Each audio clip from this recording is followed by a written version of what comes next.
तो दोस्तों आप सभी का स्वागत है इसके टेक्निकल क्लासेस में। तो चलिए दोस्तों आज बात करने वाले हैं डीसी थ्योरी, यानी कि डीसी थ्योरी के सभी प्रकार के प्रश्न को देखते हुए आगे बढ़ेंगे। तो आप लोग वीडियो में इन तक जरूर बने रहिएगा।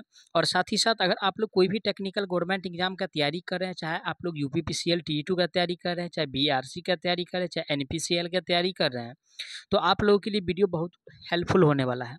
तो चलिए आज का सबसे पहला प्रश्न से स्टार्ट करते हैं। आज का सबसे पहला प्रश्न दिया हुआ है क्वेश्चंस में, किसी बैटरी को 40 ओम प्रतिरोध से जोड़ा जाता है, यदि करंट 1 एम्पियर पैदा किया जाता है तो बैटरी का वोल्टेज क्या होगा। यानी कि सबसे पहले निकालना है क्या भाई, यानी कि भी निकालना है। और आर का वैल्यू कितना दिया हुआ है, आर का वैल्यू यानी कि 40 ओम दिया हुआ है। साथ ही साथ यानी कि आई का वैल्यू कितना दिया हुआ है, तो आई का वैल्यू जो दिया हुआ है दोस्तों 1 एम्पियर दिया हुआ है। अब निकालना क्या है, वोल्टेज निकालना है। तो V बराबर आई आर फॉर्मूला होता है, ठीक है ना, ओम्स के लॉ से। तो वोल्टेज निकालना है, तो आई का वैल्यू 1 दिया हुआ है और आर का वैल्यू यानी कि 40 दिया हुआ है। तो कैलकुलेशन के बाद कितना हो जाएगा, एक को अगर 40 से मल्टीप्लाई करते हैं तो 40 ही आने वाला है, क्योंकि कोई भी संख्या को अगर 1 से गुना करते हैं तो जो संख्या रहता है उतना ही आंसर आता है, ठीक है ना। तो देखिए कैलकुलेशन के बाद 40 वोल्ट आया है, ठीक है ना, 40 वोल्ट आया है। ऑप्शन ए में जो दिया है 10 वोल्ट, तो 10 वोल्ट कैलकुलेशन के बाद नहीं आया है, ना 90 वोल्ट आया है, ना 65 वोल्ट आया है, ठीक है ना। 40 वोल्ट आया है जो कि ऑप्शन बी में दिया हुआ है। करेक्ट आंसर की बात किया जाए तो ऑप्शन इसका बी सही हो जाएगा, ठीक है ना। अब चलिए आगे बढ़ते हैं। आज का अगला प्रश्न दिया हुआ है क्वेश्चंस में, कह रहा है कि प्रतिरोधक क्षमता की ऐसा यूनिट क्या है, किसका है भाई, यानी कि प्रतिरोधक क्षमता का, है ना, प्रतिरोधक, है ना, प्रतिरोधक क्षमता का। और प्रतिरोधक क्षमता का ऐसा यूनिट के बारे में बताना है। तो देखिए दोस्तों, यानी कि प्रतिरोधक क्षमता का ऐसा यूनिट जो होता है यानी कि ओम होता है। क्या होता है भाई, ओम होता है, ठीक है ना। हर्ज किसका है, ये तो फ्रीक्वेंसी का है, ठीक है ना, फ्रीक्वेंसी का है। हर्ज किसका यूनिट होता है, तो फ्रीक्वेंसी का होता है। एम्पियर किसका है भाई, तो ये धारा का यूनिट होता है। एम्पियर यानी कि धारा का यूनिट है, ठीक है ना। वोल्ट किसका है भाई, तो ईएमएफ का भी यूनिट यानी कि वोल्ट ही होता है, ठीक है ना। क्या होता है, वोल्ट ही होता है। तो ये सब ध्यान रखिएगा। ओम जो दिया हुआ है ये बी में दिया है। करेक्ट आंसर की बात किया जाए तो इसका बी सही हो जाएगा, क्योंकि बी में जो पूछ रहा है, सॉरी बी में जो दिया हुआ है ओम दिया हुआ है और प्रतिरोधक का यूनिट बताना है, ठीक है। अब चलिए अगला प्रश्न आज का दिया हुआ है क्वेश्चंस में, कह रहा है कि कौन सा नियम बताता है कि किसी जंक्शन पर करंटों के संगमन का बीजीय योग शून्य होता है। देखिए दोस्तों, इस प्रकार का अगर प्रश्न रहे, ठीक है ना, तो सबसे पहले देखिए इसमें अगर आंसर जो है यानी कि क्वेश्चंस में ही छुपा रहता है। देखिए यहाँ पे करंट दिया हुआ है, अगर यहाँ पे करंट है तो किरचॉफ्स का करंट नियम होगा, ठीक है ना। किरचॉफ्स का जो दोस्तों, ठीक है, यहाँ पर अगर करंट है तो किरचॉफ्स का यानी कि करंट का नियम होगा। किसका नियम होगा भाई, करंट का नियम होगा। अगर यहाँ पे वोल्टेज रहता है ना, यहाँ पे अगर वोल्टेज रहता तो किरचॉफ्स का क्या हो जाता, वोल्टेज का नियम होता। तो इसमें करंट है तो ऑप्शन खोजेंगे करंट वाला किस में दिया है, तो ए में कह रहा ओम का नियम। तो ओम का नियम में क्या पढ़े थे, भी बराबर यानी कि आई आर होता है। क्या होता है, आई आर होता है। तो ये तो होता नहीं है भाई, है ना। रही बीच में कह रहा है कि बी में किरचॉफ्स का वोल्टेज नियम, अगर यहाँ वोल्टेज रहता तो ऑप्शन बी सही हो जाता, लेकिन वोल्टेज नियम तो नहीं होगा क्योंकि करंट वाला दिया हुआ है क्वेश्चन, ठीक है। और सी में कह रहा प्रतिरोध का नियम, तो प्रतिरोध का नियम भी यानी कि शून्य के बराबर नहीं होता है, किरचॉफ्स का करंट का नियम होता है, जो कि ऑप्शन डी में दिया है। करेक्ट आंसर की बात किया जाए तो ऑप्शन इसका डी सही हो जाएगा, ठीक है। अब चलिए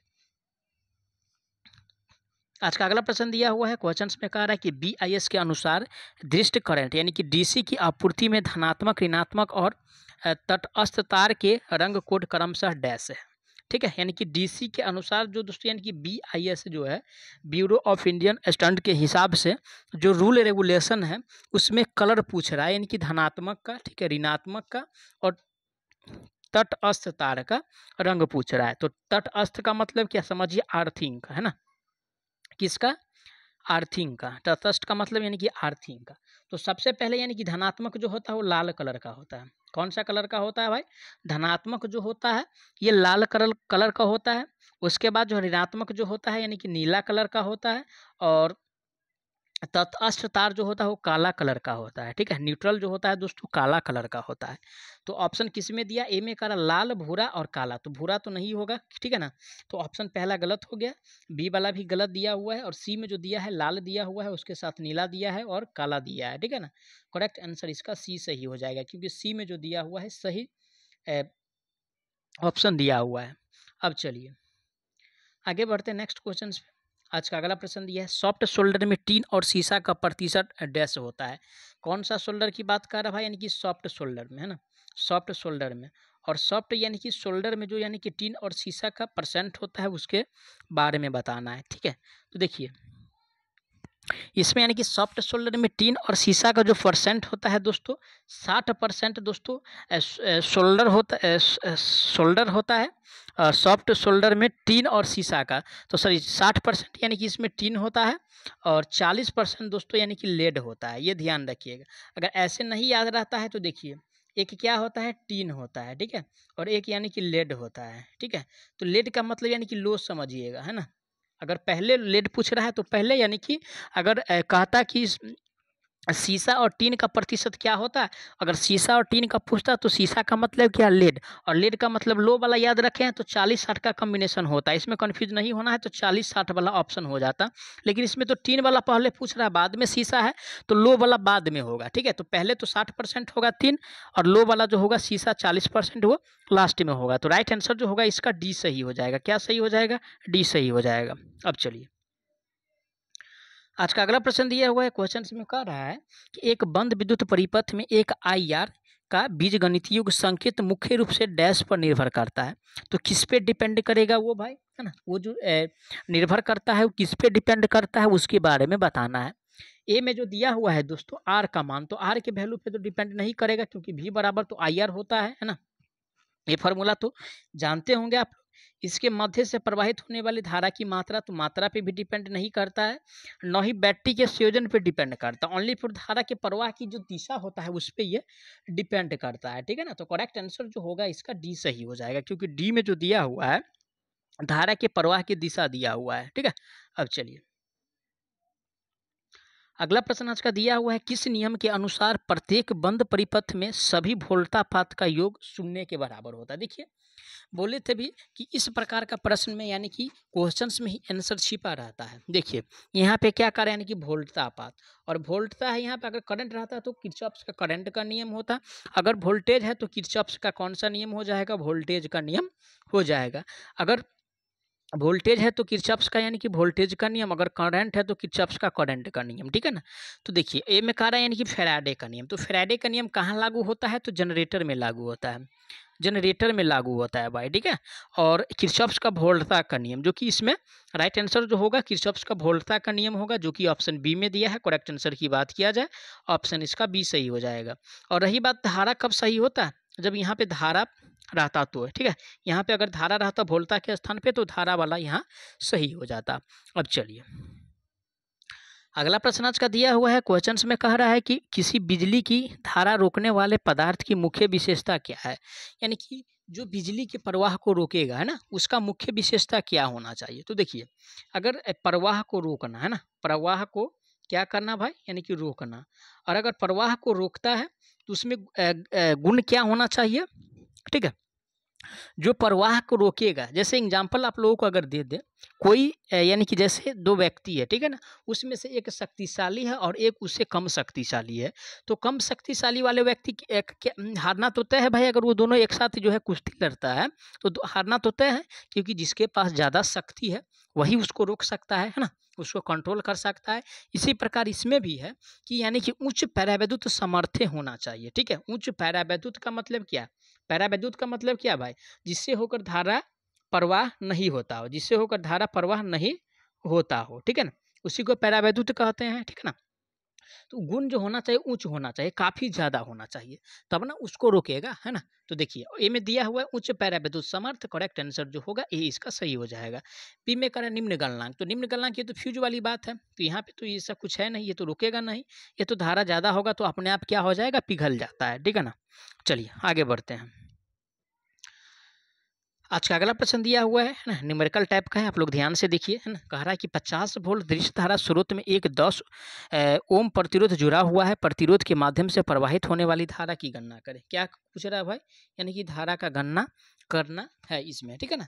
तो सबसे पहले भी का वैल्यू कितना दिया है? 50 दिया हुआ है, अब रही बात आर का वैल्यू कितना दिया हुआ है, तो आर का जो वैल्यू दिया हुआ है 10 दिया हुआ है, 10 ओम दिया हुआ है, ठीक है ना। अब निकालना क्या है, आई का वैल्यू निकालना है। तो सबसे पहले वी बराबर क्या जानते हैं, यानी कि आई आर जानते हैं, ठीक है, आई आर जानते हैं। तो आई बराबर क्या हो जाएगा, वी बट्टा यानी कि आर होने वाला है। वी का वैल्यू कितना दिया हुआ है, 50 दिया हुआ है। आर का वैल्यू कितना दिया है, 10 दिया हुआ है। एक जीरो से एक जीरो कैंसिल, बच गया 5, और 5 जो होगा दोस्तों एम्पियर में होगा। क्या होगा, 5 एम्पियर होगा। ऑप्शन किस में दिया हुआ है, चलिए ऑप्शन पढ़ लेते हैं। ऑप्शन ए में जो दिया है 0.5, तो कैलकुलेशन के बाद 0.5 एम्पियर आया नहीं है, न 50 एम्पियर आया है, न 0.05 एम्पियर आया है। ये जो कैलकुलेशन के बाद आया है दोस्तों 5 एम्पियर आया है सिर्फ, है ना। क्या आया है, 5 एम्पियर आया है, ठीक है ना। तो राइट आंसर जो होगा दोस्तों ऑप्शन इसका बी सही हो जाएगा। और इस छोटा छोटा न्यूमेरिकल को आप लोगों को करके जाना है, क्योंकि एग्जाम में इस प्रकार का छोटा छोटा न्यूमेरिकल पूछा जाता है, ठीक है। चाहे आप लोग कोई भी एग्जाम दीजिएगा टेक्निकल का, तो ठीक है। अब चलिए आगे बढ़ते हैं हम। आज का अगला प्रश्न दिया हुआ है, क्वेश्चन में कह रहा है कि किसी कुंडली का कुंडलन प्रतिरोध निम्नलिखित द्वारा बढ़ाया जा सकता है। भाई कुंडली का जो कुंडलन प्रतिरोध होगा उसको कैसे बढ़ाएंगे, तो ऑप्शन ए में जो कह रहा है फेरों की संख्या को बढ़ाकर, तो ठीक है भाई, फेरों की संख्या को बढ़ा करके तो कुंडली का कुंडलन प्रतिरोध तो बढ़ा ही दिया जाएगा। बी में कह रहा है पतले तार का प्रयोग करके, ठीक है, पतले तार का भी प्रयोग करेंगे, ज़्यादा लपेटा जाएगा तो फिर भी कुंडली का प्रतिरोध बढ़ जाएगा, है ना। फिर आगे जो कह रहा है दोस्तों, आगे कह रहा है कि सी में जो कह रहा है फेरों की संख्या बढ़ाकर या पतले तार का प्रयोग करके, ठीक है। क्या कह रहा है, या तो फेरों की संख्या को बढ़ा दिया जाएगा, और नहीं तो यानी कि पतले तार को अगर प्रयोग करते हैं तो उसका जो प्रतिरोध जो होगा कुंडली का वो बढ़ जाएगा, ठीक है ना।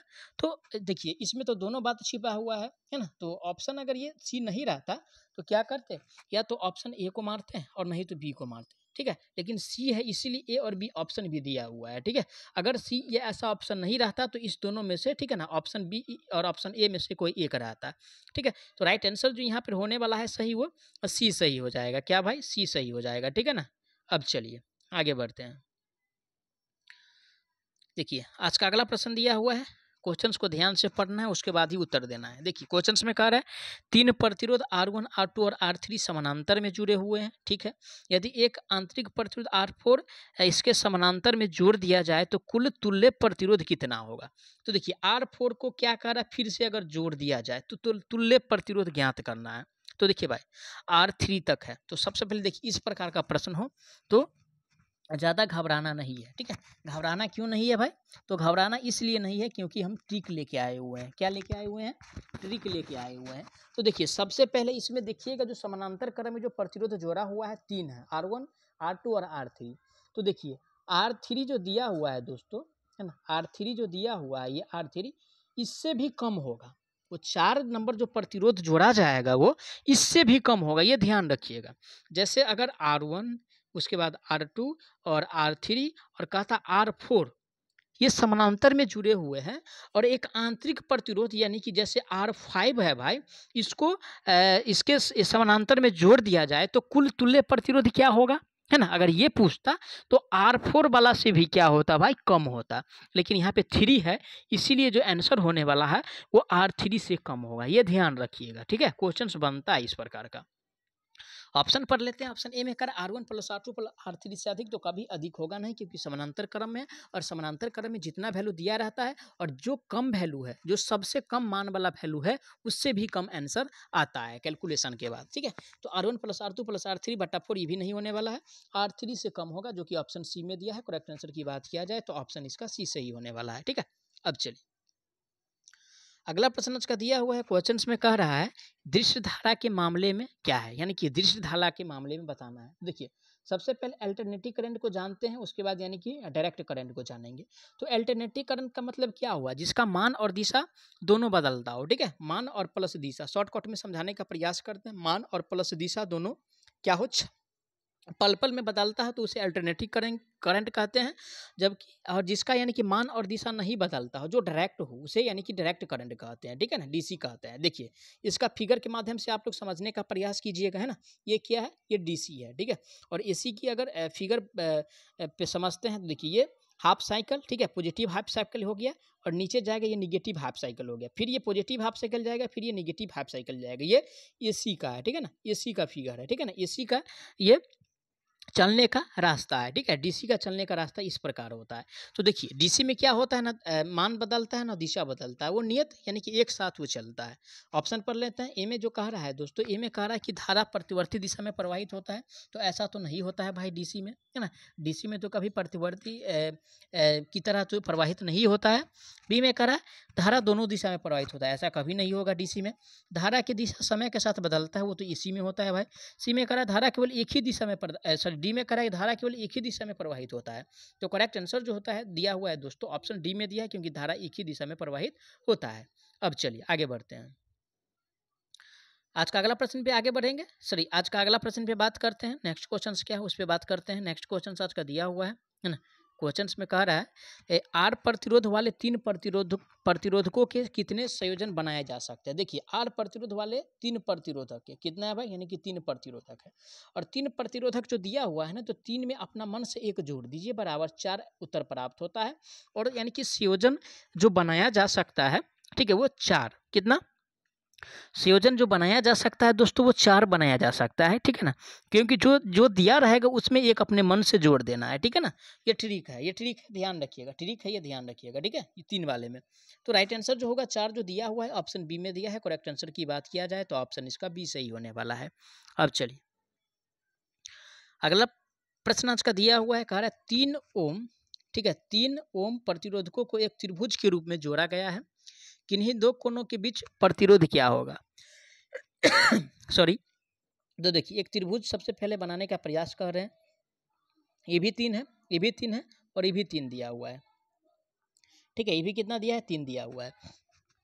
देखिए इसको और इसको यानी कि जोड़ दीजिए, जोड़ने के बाद कितना यानी कि 6 प्राप्त होता है। लेकिन 6 जो प्राप्त होता है एक ये समानांतर में हो गया, ठीक है। जब ये दोनों सीरीज में तो एक समानांतर में हो गया, ठीक है। तो आर ए बी का जो फॉर्मूला होता है ये ध्यान रखिएगा, ठीक है। आर ए बी का जो फॉर्मूला होता है, ठीक है, 6 × 3 और बट्टा यानी कि 6 + 3 हो जाएगा। मेरा कहने का मतलब ये हुआ a × b बटा a + b, ठीक है। इसको ध्यान रखिएगा, समानांतर क्रम का जो फॉर्मूला होता है a × b बटा a + b, ठीक है। तो 6 का 18 और 18 बट्टा में कितना यानी कि हो जाएगा 6 और 3 9 हो रहा है। इसको काटते हैं तो कितना हो जाएगा, यानी कि 2 हो जाएगा। और 2 जो होगा दोस्तों ओम में होगा, क्योंकि प्रतिरोध का यूनिट जो होता है क्या होता है, यानी कि ओम होता है। क्या होता है भाई, ओम होता है। तो ऑप्शन किस में दिया हुआ है, 2 ए में तो कह रहा है कि 3/4 ओम, तो 3/4 ओम तो होगा नहीं, क्योंकि कैलकुलेशन के बाद आया नहीं है ना। 3 ओम आया है ओनली फॉर कैलकुलेशन के बाद 2 ओम आया है, जो कि ऑप्शन सी में दिया है 2 ओम। राइट आंसर की बात किया जाए तो ऑप्शन इसका सी सही हो जाएगा। अब चलिए भैया आगे बढ़ते हैं नेक्स्ट क्वेश्चन पे। अगला प्रश्न इसका दिया हुआ है, किसी तार का प्रतिरोध निम्नलिखित के व्यतिक्रमानुपाती होता है, ठीक है ना। यानी कि तार का जो प्रतिरोध होता है किसके व्यतिक्रमानुपाती होता है, उसके बारे में बताना है। देखिए दोस्तों सबसे पहले यानी कि आर बराबर फॉर्मूला क्या जानते हैं, रो इंटू में एल बटा ए जानते हैं। तो तार का प्रतिरोध किसके व्यतिक्रमानुपाती होता है, ये क्या है दोस्तों, ये जो दिया हुआ है ये क्या है, ठीक है। तो दोस्तों यानी कि ये जो दिया हुआ है वो एरिया है, वो भी किसका, तो अनुप्रस्थ काट का क्षेत्रफल है, ठीक है ना। ये एरिया है, क्रॉस सेक्शन एरिया, ये जो दिया है क्रॉस सेक्शन एरिया है, ठीक है, क्रॉस सेक्शन एरिया है। ऑप्शन पढ़ लेते हैं। ये तो व्यतिक्रमानुपाती है, लेकिन प्रतिरोधकता और यानी कि लंबाई ये दोनों क्या है, यानी कि प्रतिरोध का ये डायरेक्टली प्रोपोर्शनल यानी कि समानुपाती है। लेकिन ये जो दिया हुआ है वो इन्वर्सली प्रोपोर्शनल है प्रतिरोध का। तो ए में जो दिया है अनुप्रस्थ काट का क्षेत्रफल, ठीक है। तो राइट आंसर इसका यही सही हो जाएगा, क्योंकि ए में जो दिया हुआ है अनुप्रस्थ काट का क्षेत्रफल है, और स्मॉल ए को अनुप्रस्थ काट का क्षेत्रफल कहते हैं, क्योंकि फॉर्मूला होता है आर बराबर रो इंटू एल बटा ए, ठीक है। इसी स्टेप से अगर आगे बढ़ते हैं तो एक फॉर्मूला निकल के आता है ई बटा जे, ठीक है, ई बटा जे और इंटू में एल बटा ए, ठीक है, एल बटा ये भी क्या है भाई, तो ये भी प्रतिरोध का फॉर्मूला है, ठीक है ना, प्रतिरोधकता का फॉर्मूला या प्रतिरोध का फॉर्मूला, ये ध्यान रखिएगा, ठीक है। आर बराबर भी ये भी होता है, यही होता है, ठीक है ना। अब चलिए आज का अगला प्रश्न दिया हुआ है, क्वेश्चन में कह रहा है यानी कि रंग 5 हेतु कार्बन प्रतिरोध का क्रम क्या है, ठीक है ना। रंग 5 हेतु कार्बन का देखिए एक ट्रिक है भाई, इसको ध्यान रखिएगा। B B R O Y great great very good white. तो सबसे पहले ब्लैक आएगा, ब्राउन आएगा, रेड आ जाएगा, ऑरेंज आ जाएगा, उसके बाद जो है येलो आएगा, उसके बाद ग्रीन आएगा। कितना पे पूछ रहा है, 5 पे, 1 2 सॉरी 0 1 2 3 4 5 और 5 पे यानी कि क्या आ रहा है दोस्तों, यानी कि हरा कलर आ रहा है, यानी कि ग्रीन आ रहा है, ठीक है ना, ग्रीन आ रहा है। 5 पे कौन सा कलर आ रहा है? ग्रीन आ रहा है। तो ऑप्शन किस में दिया हुआ है? ग्रीन। ऑप्शन ए में दिया हुआ है। किस में दिया हुआ है भाई? ऑप्शन ए में दिया है। करेक्ट आंसर जो होगा ऑप्शन इसका ए सही हो जाएगा। रही बात है काला का, तो काला कितना नंबर पे आता है भाई? ब्लैक ब्राउन, ठीक है, तो 0 नंबर पे आता है काला, ठीक है, 0 नंबर पे आता है, ठीक है। अब चलिए आगे बढ़ते नेक्स्ट क्वेश्चन पे। आज का अगला प्रश्न दिया हुआ है, क्वेश्चन में कह रहा है किरचॉफ्स का नियम इसके साथ लागू नहीं होता है, यानी कि किरचॉफ्स का नियम है दोस्तों वो किस पे लागू नहीं होता है? तो किरचॉफ्स का नियम जो लागू नहीं होता है दोस्तों, वो डिस्ट्रीब्यूटेड पैरामीटर पे नहीं लागू होता है। किस पे भाई? डिस्ट्रीब्यूटेड, है ना, डिस्ट्रीब्यूटेड पैरामीटर, पैरा मीटर्स पे लागू नहीं होता है, जो कि ऑप्शन ए में दिया हुआ है डिस्ट्रीब्यूटर पैरामीटर। राइट आंसर जो होगा ये इसका सही हो जाएगा, ठीक है। मैं आशा करता हूँ आप लोग सारा प्रश्न को अच्छा से समझे होंगे। अगर आप लोगों को कोई प्रश्न में किसी प्रकार का डाउट है तो प्लीज़ आप लोग उसके लिए कमेंट कीजिएगा, आपको जवाब बहुत जल्द मिलेगा। और साथ ही साथ आप लोगों से एक रिक्वेस्ट है, प्लीज़ आप लोग चैनल को ज़्यादा से ज़्यादा सपोर्ट करें, अपने दोस्तों तक जितना हो सके ज़्यादा से ज़्यादा शेयर करें, ताकि इसी प्रकार का कंटेंट आप लोगों तक जल्द से जल्द मैं पहुंचाने का प्रयास करूं। तो चलिए मिलते हैं, टाटा बाय बाय।